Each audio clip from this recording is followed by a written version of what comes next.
Hello friends, welcome to stock money channel. इस video में हम जानेंगे एक लार्ज कैप कंपनी के बारे में जिसमें आने वाले दिनों में हो सकता है कि करेक्शन आ सकता है अच्छा खासा।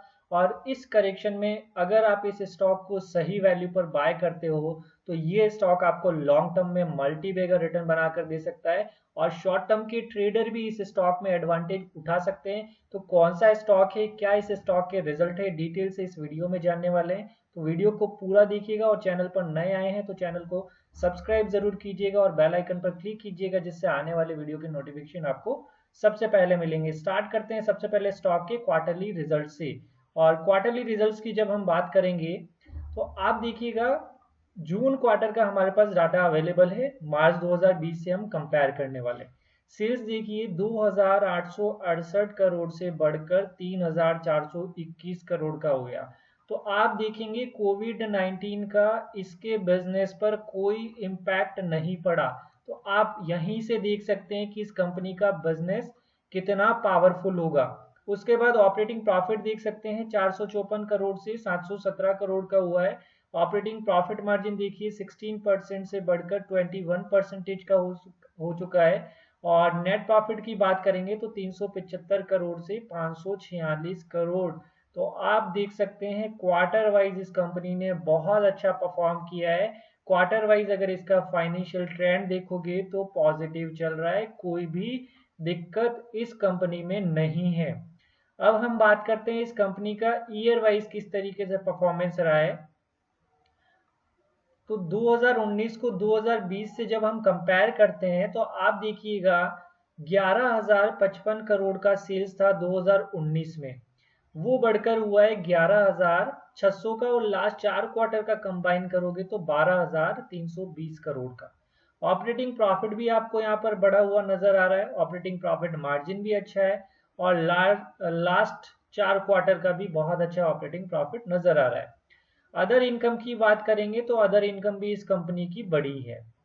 उसके बाद बात करेंगे इस कंपनी का नेट प्रॉफिट का तो आप देखेंगे 1,403 करोड़ का नेट प्रॉफिट है जो कि 2019 में था 1,160 करोड़ के आसपास का। लास्ट 4 क्वार्टर का कंबाइन करोगे तो 1,697 यानी कि ऑलमोस्ट 1,700 करोड़ के आसपास इसका प्रॉफिट हुआ है लास्ट 4 क्वार्टर में मिलाकर। 2009 से इस कंपनी का जब परफॉर्मेंस आप देखेंगे, देखिए केवल 150 करोड़ के आसपास का प्रॉफिट था। 2010 में कम हुआ, फिर देखिए वापस से बढ़ा, फिर 200 करोड़ के आसपास प्रॉफिट देना स्टार्ट किया कंपनी ने। फिर 300-400 करोड़ के आसपास प्रॉफिट देना स्टार्ट किया 2014 में। 2015 में देखिए ऑलमोस्ट 700 करोड़ के आसपास प्रॉफिट दिया, फिर 800 करोड़ का, फिर देखिए 900 करोड़ के आसपास का, फिर 1000 करोड़ का, फिर 1100, फिर 1400 और अब लगभग 1700 करोड़ का। तो ये कंपनी का प्रॉफिट जो है लगातार हर साल कंपनी का लगातार प्रॉफिट बढ़ रहा है। किसी क्वार्टर में खराब रिजल्ट आ सकता है लेकिन लॉन्ग टर्म में जिस तरीके का बिजनेस है बहुत अच्छा इसका बिजनेस चलता है। सेल्स हमेशा इस कंपनी की लॉन्ग टर्म में अच्छी आपको दिखने वाली है। तो कौन सी कंपनी है नाम बता देता हूँ आपको और उसके बाद इसके फंडामेंटल्स पैरामीटर को डिस्कस करते हैं। तो कंपनी का नाम है ब्रिटेनिया इंडस्ट्रीज लिमिटेड। और Britannia Industries is engage in the business of food company which is engage in the manufacture of biscuits, cakes and rusk. तो बहुत अच्छी कंपनी है। कोविड 19 में भी इसके जो प्रोडक्ट बहुत अच्छे कंज्यूम हुए। मार्केट कैप की बात करोगे तो 89,990 करोड़ का मार्केट कैप है। करंट प्राइस अगर आप देखोगे इस कंपनी का 3,738 रुपए का अभी इसका करंट प्राइस चल रहा है। 52 वीक हाई देखिए 4,000 रुपए से भी ऊपर लगाया और वापस से ये स्टॉक करेक्ट हुआ है और अभी यहाँ आ चुका है। और यहाँ से भी इस स्टॉक में करेक्शन आपको देखने को अच्छा खासा मिल सकता है। और कौन सी वैल्यू पर इस स्टॉक को उठाना है वो भी इसी वीडियो में बताऊंगा। तो वीडियो को एंड तक जरूर देखिएगा। डिविडेंड यील्ड मैंने आपको बताया स्टॉक ने डिविडेंड तो बहुत ही जबरदस्त दिया है। सेल्स ग्रोथ 3 साल की अगर आप देखेंगे तो यहाँ पर आपको थोड़ा कम लग रहा होगा लेकिन जो कंपनी बहुत बड़ी है और लॉन्ग टर्म में ओवरऑल सेल्स इनका अच्छा रहता है। जिसका एग्जाम्पल आप यहाँ पर देख सकते हो 10 साल में 10% से ऊपर का सेल्स ग्रोथ अगर लॉन्ग टर्म में मेंटेन करती है कंपनी तो वो कंपनी आपको अच्छा रिटर्न बना कर दे सकती है। प्रॉफिट ग्रोथ में कोई दिक्कत नहीं है। एवरेज रिटर्न ऑन इक्विटी में कोई दिक्कत नहीं। डेट टू इक्विटी रेशियो 1 से कम का है। करंट रेशियो 1 से ऊपर का यानी कि सेल्स इन कंपनी का अच्छा हो रहा है, यानी कि कंपनी का जो सेल्स हो रहा है वो मनी में कन्वर्ट बहुत अच्छे तरीके से हो रहा है, यानी कि जो प्रोडक्ट सेल कर रहे हैं मार्जिन अच्छा इनको मिल रहा है उन प्रोडक्ट पर। प्रमोटर की होल्डिंग देखिए 50.61% की है, एक भी शेयर इस कंपनी का गिरवी नहीं है। रिजर्व्स की बात करोगे तो 4379 करोड़ का रिजर्व्स है। तो ओवरऑल देखते हैं तो कंपनी के फंडामेंटल पैरामीटर और कंपनी का बिजनेस बहुत ही साउंड लग रहा है। तो कंपनी फ्यूचर में भी आपको बड़ा रिटर्न बनाकर दे सकती है। किस तरीके से रिटर्न बनाकर दिया है वो भी मैं आपको बता देता हूँ। तो कंपनी का एक साल के परफॉर्मेंस की भी बात करोगे तो 38.63% का रिटर्न इस कंपनी ने बनाकर दिया है अपने इन्वेस्टर्स को। 3 ईयर की अगर आप बात करेंगे तो 73.36% का रिटर्न बनाया है।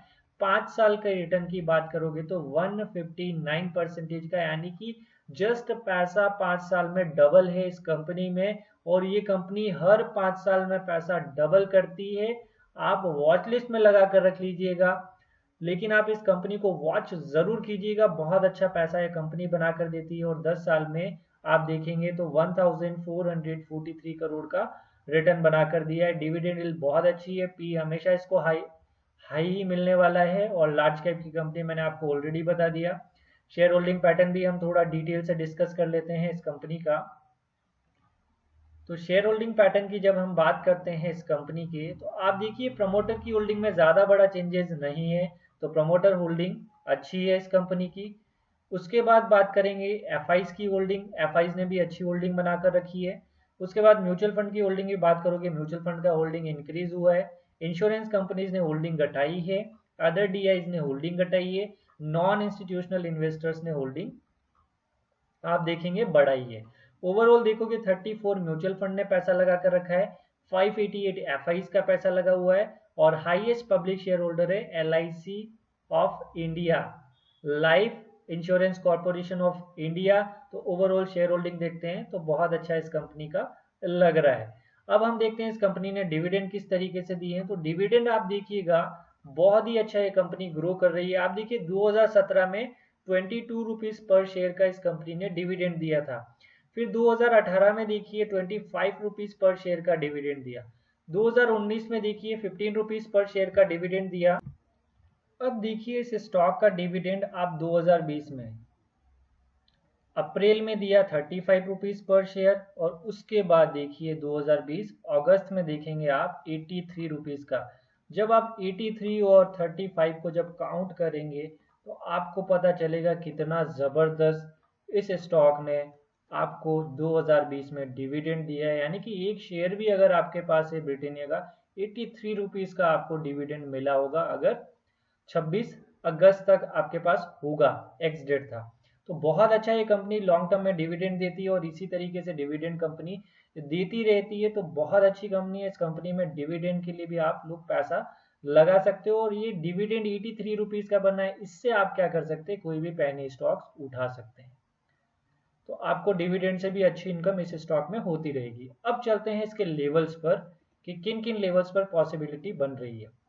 सबसे पहले देखिए मैंने लगाया है वीकली चार्ट, और वीकली चार्ट यानी कि एक कैंडल जो है आपकी 7 दिन की कैंडल है। नीचे आपको यहाँ पर वॉल्यूम शो हो रहा है, यहाँ पर मैंने ये मूविंग एवरेज लगा रखे और नीचे एमएसीडी इंडिकेटर लगा हुआ है।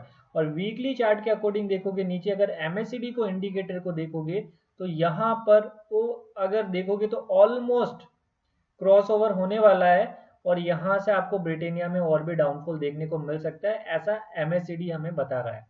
अब हम देखते हैं कि क्या पॉसिबिलिटीज हो सकती है इस स्टॉक में। तो सबसे पहले आप देखिए ये वाला कर्सर को देखिएगा, ये 1 2 3 और 4, ये जो 4 कैंडल है ये एक दिन की कैंडल नहीं है, चारों कैंडल मिलाकर एक महीने का स्ट्रॉन्ग यहाँ पर सपोर्ट बन रहा था। और ये लेवल था आप देखेंगे 3765 रुपीज का, और इस लेवल के नीचे पिछले वीक में ही क्लोजिंग दी, इसलिए आपको इस वीक में भी करेक्शन देखने को मिला। अब ये जो सपोर्ट था वही अब क्या करेगा, स्ट्रॉन्ग रेजिस्टेंस का काम करेगा इस वीक में। कल ये वीक एंड हो जाएगा, अगर इस लेवल के ऊपर 3765 के आसपास आ रहा था ऑलमोस्ट, इस लेवल के ऊपर कल क्लोजिंग नहीं दे पाता तो आप लोगों को इसमें और भी डाउनफॉल देखने को मिल सकता है। तो आप लोगों के लिए एक स्ट्रॉन्ग रेजिस्टेंस हो गया, और उसके ऊपर तो ये स्ट्रॉन्ग रेजिस्टेंस, ये तो अभी बहुत दूर का है 3950 के आसपास का, उससे पहले ये 3760 के आसपास का रेजिस्टेंस आपको फेस होगा। तो इसलिए ब्रिटेनिया इंडस्ट्रीज में करेक्शन हो सकता है, और इस करेक्शन का अगर हम लॉन्ग टर्म का विजन रखते हैं तो हमें एडवांटेज उठाना है। वीकली चार्ट के अकॉर्डिंग, फीबो के अकॉर्डिंग देखोगे तो आपको 3565 का लेवल आ रहा है, जो कि अभी बहुत दूर का लेवल है। यहाँ से अगर देखें तो कम से कम 100 से 150 रुपए का करेक्शन इस स्टॉक में हो सकता है, और उसके नीचे एक स्ट्रॉन्ग अगर सपोर्ट की बात करोगे तो 3500 का। तो अगर इस स्टॉक में देखोगे तो 200 रुपए का डिप आप अगर यहाँ से देखोगे तो 100 से 200 रुपए का डिप इस स्टॉक में हो सकता है। तो आप लोग क्या कर सकते हो, 50 रुपीज की डिप पर इस स्टॉक में बाय करना स्टार्ट कर सकते हो। ये तो चला हमें वीकली चार्ट पर कि 3500 जो है बहुत अच्छा लेवल है इस स्टॉक का, अगर आ जाता है तो हमें पैसा लगाना है, और इवन हम प्रेजेंट लेवल से अभी पैसा लगाना इस स्टॉक में स्टार्ट कर सकते हैं। ये तो हो गया वीकली चार्ट के अकॉर्डिंग कि हमारे पास 3565 लेवल निकल कर आया। और अब हम डेली चार्ट पर भी देखेंगे कि डेली चार्ट में किस तरीके से सिचुएशन बन रही है, और ये मैंने आपको इन्वेस्टमेंट करने का तरीका भी बता दिया कि कितने रुपए की डिप पर अगर आप बाय करते हो तो अच्छे तरीके से आपका पैसा मैनेज हो जाएगा। अब चलते हैं इसके डेली चार्ट पर। डेली चार्ट के अकॉर्डिंग अगर बात करोगे तो अभी प्रेजेंट में अगर आप देखोगे 3690 का लेवल बहुत इंपॉर्टेंट है। इस लेवल को अगर तोड़ा तो फिर आपको लेवल मिल सकता है 3603 के आसपास में, और हमने वीकली चार्ट के अकॉर्डिंग देखा था हमारे पास 3570 का आ रहा है, और डेली चार्ट पर देख रहे हैं हमारा लेवल कितना आ रहा है, 3600 के आसपास लेवल आ रहा है। लेकिन क्रूशियल लेवल क्या रहने वाला है, आपका ये वाला लेवल रहने वाला है 3690 का। नोट डाउन करके रख लीजिएगा। इसके नीचे अगर ब्रिटेनिया अगर हाई वॉल्यूम के साथ क्लोजिंग देता है 3690 के नीचे क्लोजिंग देता है, तो आपको कहीं ना कहीं ये स्टॉक 3600 के पास आता हुआ नजर आएगा। उसके बाद फीबो के अकॉर्डिंग है 3565 के आसपास लेवल आ रहा है, और 3500 का तो हमारा बहुत ही इंपॉर्टेंट लेवल है। तो आप लोगों का इसमें सीधा सा अगर लॉन्ग टर्म के लिए इन्वेस्टमेंट करना चाहते हैं तो 50 रुपए की डिप पर इस स्टॉक को बाय करते हैं। आपकी एवरेजिंग अच्छी होगी, लॉन्ग टर्म में अच्छा रिटर्न मिलेगा। और ये लेवल नोट डाउन जरूर करके रखिएगा, बहुत अच्छा लेवल है। यहाँ से अगर वापस ऊपर जाता है तो ये देखिए रेजिस्टेंस बहुत ज्यादा आने वाला है, तो ये लेवल तोड़ते ही इस स्टॉक में अच्छा खासा करेक्शन आ सकता है। तो वॉच लिस्ट में लगाकर इस स्टॉक को रख लीजिएगा। आई होप आपको हमारा वीडियो अच्छा लगा होगा। अगर वीडियो अच्छा लगा हो तो लाइक करिएगा और दोस्तों को शेयर कीजिएगा। Thank you for watching this video.